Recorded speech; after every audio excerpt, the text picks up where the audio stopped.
So my name is Ofir Drori. I'm the director of the Eagle Network. The Eagle Network is a network of wildlife law enforcement projects working in 8 different countries now. What we basically do is do wildlife law enforcement together with the authorities.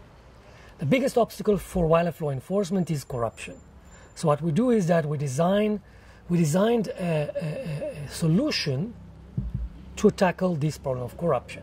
And the new effort of Interpol to put 5 different positions here in Kenya, just for the sake of fighting wildlife crime, shows you how important it is to tackle wildlife crime and how international bodies look at it as a priority issue. We now understand that wildlife crime is a form of organized crime. It's the 5th largest illegal trade in the world is the wildlife trade.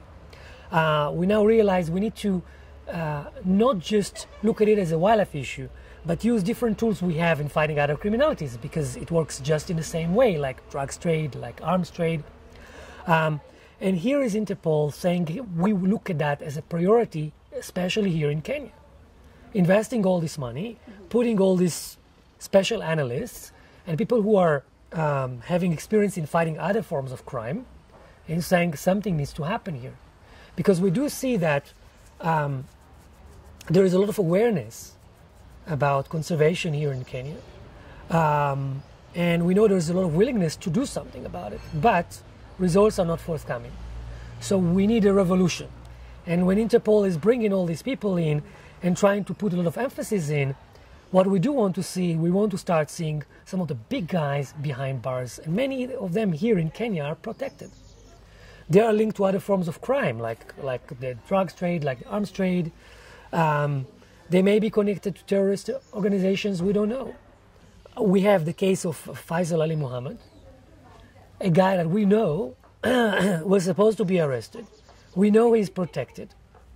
And here is a test case, whether all of these efforts from all of these international bodies are going to help, whether Interpol is going to put the pressure in and going to make sure that this criminal is going to be arrested. So it's yet to be seen. There is an opportunity here, but we don't know if the government will respond correctly in actually going ahead and doing those courageous things in arresting people who are considered to be above the law.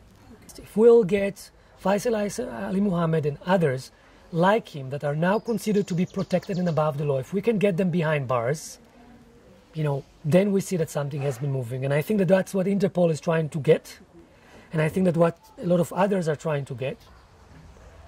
Let's see if this will happen. It's a big test, for the Kenyan government. It's a big test for how we are managing to fight wildlife crime. And it's a big test of whether we can save the elephants and rhinos of Kenya.